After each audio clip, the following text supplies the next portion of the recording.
ভাই থাকে, আপনারাও বুথের স্তরে সব ভাই ভাই থাকবেন, ভোটের জন্য কেউ লড়াই করবেন না। যেদিন দেখবেন নেতারা হাতাহাতি লড়াই করবে, সেই দিন দরকার হলে আপনারা লড়াই করবেন। নেতারা এসি রুমে বসে চা খাচ্ছে, ক্যান্টিনে বসে একসাথে চা খাচ্ছে, সেখানে লড়াই হচ্ছে না।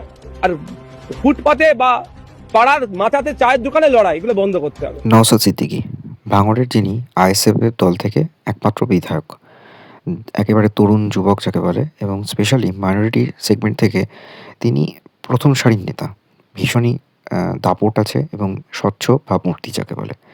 তো নওশাদ সিদ্দিকীকে নিয়ে আগেও একটি ভিডিও করেছিলাম, যেখানে তিনি ললিপপের যে কন্ট্রোভার্সি হচ্ছে সেখানে মতামত রেখেছিলেন এবং ভীষণ স্ট্রেট ফরওয়ার্ড কথাবার্তা বলেন। যা বলেন ভীষণ ট্রান্সপারেন্ট কথা বলেন, কোনো জল মেশানো ব্যাপার নাই। আর কখনোই আজ অবধি সেরকম কোনো রকম ইস্যু তাকে নিয়ে তৈরি হয়েছে বলে অন্তত মনে পড়ছে না। বিভিন্ন দলের নেতারা তাকে নিতে আগ্রহী। নওশাদ সিদ্দিকীকে নিয়ে আমার একটা আলাদা রকমের ভাবনা চিন্তা দেখেছি যে তার কথাবার্তাগুলো কিন্তু ভীষণই স্ট্রেট ফরওয়ার্ড হয় এবং তিনি কখনোই রাজনৈতিক পরামর্শ বা রাজনীতির ঊর্ধ্বে গিয়ে সাধারণ মানুষের জন্য ভাবেন। সেই সেন্সে দেখতে গেলে এখনও তিনি যেটা বলেছেন যে মানে বিরোধী নেতা বা রুলিং পার্টির নেতা এরা সামনে অনেক কিছু বলে, কিন্তু ব্যাক এন্ডে তারা একসঙ্গে বসে চা খায় ক্যান্টিনে বসে, তাও আবার এসি ক্যান্টিন।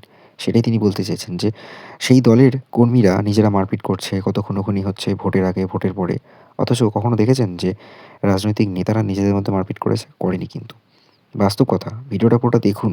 উনি কি বলেছেন সেটা আশা করি সবার বোঝা উচিত যে নিচুতলার যারা কর্মী বা হয়তো যারা কোনো একটা দলকে সামনে রেখে তার মতাদর্শ বা দলকে সাপোর্ট করে, তারা আসলে এটা বুঝতে পারে না যে রাজনৈতিক নেতারা কিন্তু এসবের ঊর্ধ্বে নিজেদের সাথে পরস্পর সমঝোতা রেখেই চলছে। ক্যামেরার সামনে এক নাটক হয়, ক্যামেরার বাইরে এরা সব বন্ধু বন্ধু, সব ভাই ভাই। তো আমার বক্তব্য এটাই, 5 বছরের অভিজ্ঞতা থেকে বলছি, সাধারণ মানুষকে বলবো, যেমন নেতারা ক্যামেরা অফ করে ভাই ভাই থাকে, আপনারাও বুথের স্তরে সব ভাই ভাই থাকবেন, ভোটের জন্য কেউ লড়াই করবেন না। যেদিন দেখবেন নেতারা হাতাহাতি লড়াই করবে, সেই দিন দরকার হলে আপনারা লড়াই করবেন। নেতারা এসি রুমে বসে চা খাচ্ছে, ক্যান্টিনে বসে একসাথে চা খাচ্ছে, সেখানে লড়াই হচ্ছে না। আর ফুটপাতে বা পাড়ার মাথাতে চায়ের দোকানে লড়াই, এগুলো বন্ধ করতে হবে। ক্যামেরার সামনে পশ্চিমবাংলায় অন্তত আজ অবধি কোনো রাজনৈতিক নেতা এমএলএ কখনো বলেনি যে একটা এমএলএর মাইনে কত জানেন? ফোন থেকে আরম্ভ করে সব কিছু ফ্রিতে পায়। তারপরেও তারা কখনো সাধারণ মানুষের কথা ভাবে না।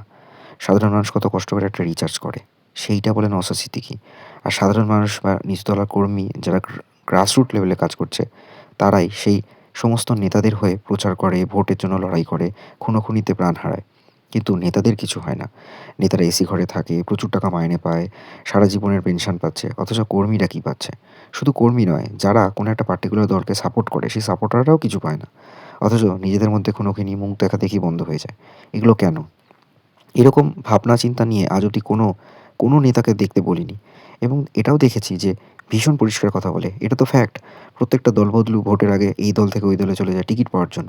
কিন্তু আইএসএফ এর এখন যা অ্যাকসেপ্টেবিলিটি, এবং যেহেতু ইউথ জেনারেশনের কাছে তার একটা ভাবমূর্তি আলাদা রয়েছে, তাই নওশাদ সিদ্দিকীকে নিয়ে না কথা বললেই নয়। বিশেষ করে যেকোনো কন্ট্রোভার্সি হোক, রিসেন্ট টপিকসের ওপর সবসময় তিনি সোচ্চার হয়েছেন। সাধারণ মানুষের জন্য ভেবেছেন।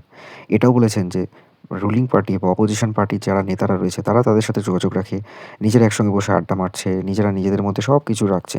কিন্তু যেই না ক্যামেরা অন হয়ে যায়, নিজেদের মধ্যে গালাগালি দেওয়া শুরু করে। এটাই হচ্ছে ওদের যেন ডেইলি বেসিসে কাজ। আর সাধারণ মানুষকে বোকা বানাচ্ছে এই সমস্ত পলিটিক্যাল নেতারা, যেটা এই খুব অল্প বয়সে একজন এমএলএ হয়ে বুঝতে পেরেছেন নওশাদ সিদ্দিকী। সাধারণ মানুষের জন্য ভেবেছে এরকম রাজনৈতিক নেতা আজকের দিনে অন্তত পাওয়া যায় না, সেখানে নওশাদ সিদ্দিকী রেয়ার। এই ভাবমূর্তি উনি বজায় রাখতে পারলে খুবই ভালো হয়। দেখতে থাকুন বং স্টোরি। আর আপনারাও নিজেদের মতামত জানান। অবশ্যই ভিডিওটা শেয়ার করুন আর সাবস্ক্রাইব করুন চ্যানেলটা। দেখতে থাকুন চ্যানেলের বাকি ভিডিও।